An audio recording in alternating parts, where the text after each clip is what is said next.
Here we go again, another round of strong thunderstorms working across the Bluegrass State.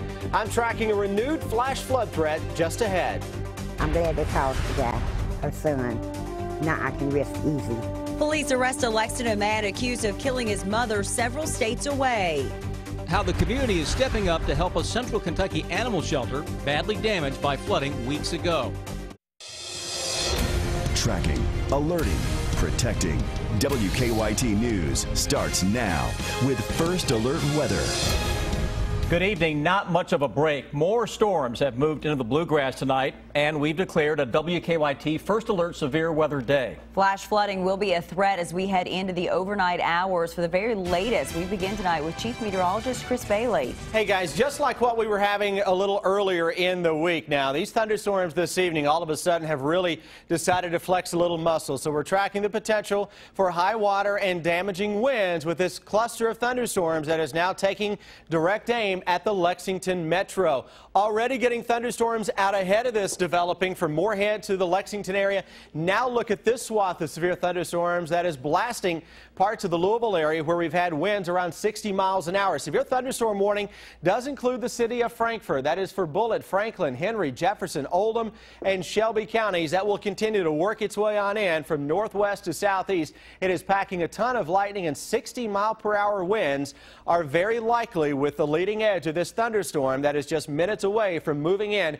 to the downtown Frankfort area. A lot of trees, a lot of power lines have been reported down across the downtown Louisville area, and this line is again going to take aim at Central Kentucky over the next 1 to 2 hours. Flooding rain's a good possibility with this, and also those damaging winds of greater than 60 miles per hour. Look at the thunderstorm out ahead of the main line that is just to the northwest of Frankfort, and notice there's a little bit of a bow that is starting to show up here between sections of the Newcastle area into Henry County through Pleasureville, Christiansburg, and into Franklin County. That could be the leading edge of those damaging winds that blasted parts of the Louisville Metro just a little bit ago. That line extends into Corinth, Sadieville, and toward downtown Georgetown. Now look what is cranking across the Lexington Metro. All kinds of thunderstorms west side of town and right on top of Versailles down toward the Mortonsville area. This on top of the BG Parkway, flexing some muscle as well. A ton of thunder and lightning with this. This may have some hail and damaging winds.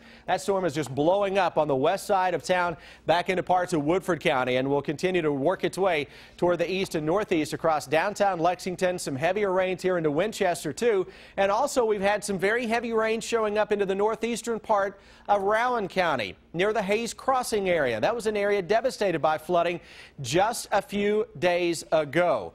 All of these thunderstorms are again racing in from northwest to southeast, and unfortunately, we may see additional boomers developing behind that.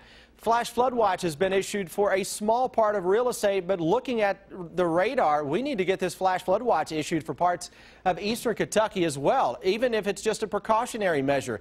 These are areas that can hold another drop of rain, and unfortunately, we have more thunderstorms that continue to dive on in from northwest to southeast. And guys, just looking at some new computer model guidance for the weekend, look at the numbers here. Models late this afternoon into the evening now, all of a sudden exploding with additional rounds of thunderstorms for your weekend that could cause renewed high water issues starting tonight. We will continue to track that flash flood threat and now the damaging wind threat that is less than an hour away from the Lexington Metro. We'll break in as needed through the show. All right, Chris, thank you. A storm caused some frightening moments in Harrison County earlier tonight. Police and dispatchers say they received many reports of funnel cloud sightings. Monique Blair continues our live First Alert Weather Team coverage from Harrison County. Monique? Well, Sam and Amber, I'm out here in Cynthiana, right near Northside Elementary School, and actually in the past minute or two it started to very lightly rain, as you can see, and I can describe the weather out here in Cynthiana the past hour to 2 hours as very volatile. As we drove in from Lexington to Cynthiana, the rain was coming down very hard. We saw several bolts of lightning, and we actually saw some ponding on the road we were driving on, and I don't know if you can see behind me, but there are a few trees down back behind me here as a result of that storm that came through here. There were some reports of a possible funnel cloud out here in Harrison County around 9 o'clock. We were hearing near Northside Elementary and also near the Sunrise community. The Sheriff's Department has a few deputies out here right now canvassing the areas where that storm hit. But Harrison County Sheriff Shane Stevens tells me there have not been any reports of structural damage or any injuries. Now, the Harrison County Fair was also evacuated once those emergency sirens went off. And I'm also told by Sheriff Shane Stevens that there were some power outages out here and also some localized flooding. But again, no injuries or structural damage. For now, I'm reporting live in Harrison County. Monique Blair, WKYT. Monique, thank you. And now to a breaking news alert. We're tracking out of Johnson County tonight. Within the last few hours, search crews say they found the body of a fourth flood victim. The Johnson County coroner says 34-year-old Scott Johnson's body was found under a mobile home tonight. He was the last person confirmed to be missing. Family members say he was swept away Monday while trying to save his grandmother, Willa Mae Pennington, and a young boy. Pennington also died in the floods and was buried today.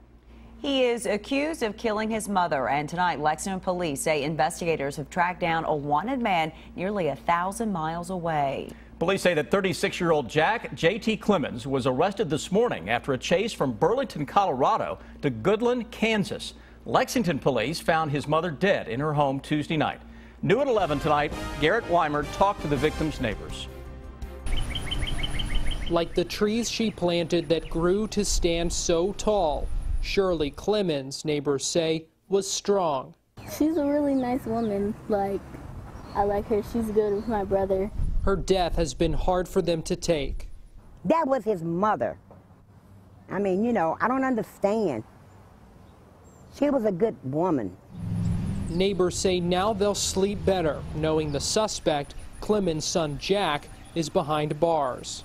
I praised God, and I thanked him because he was supposed to get caught, because what he did was bad. You can imagine how difficult of a time this must be for the family. A family member told me she's still trying to process everything, that it's an emotional time because they miss Shirley and they're glad that justice will be done for her. But Jack Clemens is family too, and they still love him. Others who knew Shirley are angry. And I'm going to tell the truth, and I know I'm on camera. If I had a gun, I'd probably go to jail too, because I'd probably kill him for killing my friend. As they all search for answers for how to recover from what neighbors call a devastating loss to this street, they say they'll never forget Shirley Clemens. They can't. She's going to definitely be missed every day and all day. Not with those trees as a reminder of the woman whose roots remain deep in their hearts. In Lexington, Garrett Weimer, WKYT. Police in Burlington, Colorado tell us that Clemens has not said a word since he was arrested, and he's refusing to let the jail take his mugshot. Thanks to you, we were able to provide more help for people affected by this week's floods. Today, WKYT and the Bluegrass Area Chapter of the American Red Cross teamed up for the Kentucky Cares fundraiser. We were able to raise $35,210. The American Red Cross says the money will go toward disaster relief efforts like the one going on in Johnson County. It goes a long way. It helps all the victims that have been affected with all the floods, and we're hoping to help all the people get back on their feet. Nearly Columbia Pipeline, Leggett and Platt, and the Calipari Foundation each donated $5,000. You can still donate to relief efforts online. We have a link for you at WKYT.com. Well, tonight, the Red Cross announced it's moved the shelter for flood victims in Johnson County. The shelter is now at the Big Sandy Community and Technical College in Paintsville. It will stay open for as long as there's a need. The shelter had been at the Paintsville Recreation Center. Despite the building being badly damaged in the flood, members of a Johnson County church still plan to have services this weekend. They say the Ramey Branch Gospel Church was almost entirely underwater on Monday. Since then, church members have been focused on cleaning up. Ramey Branch Gospel Church plans to hold services outside on Sunday. Workers at an animal shelter in Powell County are still cleaning up the damage caused by flooding 2 weeks ago. They say Brianna's Sanctuary and Rescue had $20,000 in damages from floods. They've had to move the animals elsewhere while volunteers clean up. Today, Powell County Search and Rescue held a fundraiser selling hot dogs and collecting donations. All proceeds are going to the shelter. To even, consider giving to a fundraiser, that just means a whole lot, and it helped a whole lot. Some of them would come up and say, well, it's not much, but what they don't know is every little thing counts. Nearly $650 was raised for the shelter today. Shelter workers hope to have everything fixed and the shelter back to normal in about 6 or 7 months. Tonight, new details are emerging about the gunman who shot and killed 4 Marines and injured 3 other people in Chattanooga, Tennessee. As Hannah Daniels tells us, the FBI has now launched a terror investigation. An eyewitness used a cell phone to record the gun battle between police and Mohammed Yusuf Abdulaziz at the scene where he murdered 4 Marines and shot 3 others. Abdulaziz died in the shootout. The FBI says he carried 2 rifles and a handgun when he launched the attack from his car at this military recruiting office. No, he was not wearing body armor. He was wearing what we considered a load-bearing vest, meaning that it was a vest that he was able to carry additional magazines of ammunition. Investigators sent the gunman's computers to the FBI lab in Virginia. They'll analyze them to see whether he had any contact with any terror groups. At this time, we have no indication that he was inspired by or directed by anyone other than himself. But the investigation may lead elsewhere. Officials say Abdulaziz traveled to Jordan last year and spent 7 months overseas. They want to know who he met with and if any of his contacts attempted to radicalize him.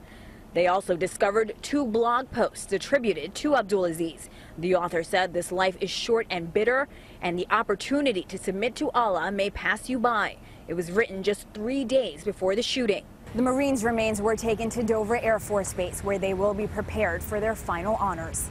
A steady stream of people visited a memorial for the victims on Friday as the community grieves. Hannah Daniels for CBS News, Chattanooga, Tennessee. The heavy rain we've seen this summer is affecting boaters at Lake Cumberland. The U.S. Army Corps of Engineers says right now the lake is 730 feet above sea level. That's the highest level ever for July. The high water has submerged the walkways to a few boat docks, so the Army Corps of Engineers says that for now, more water is being kept in the lake for flood control downstream. Police are warning people going to this weekend's Forecastle Festival in Louisville not to come by boat. Louisville police say the water on the Ohio River is too high right now because of recent heavy rains.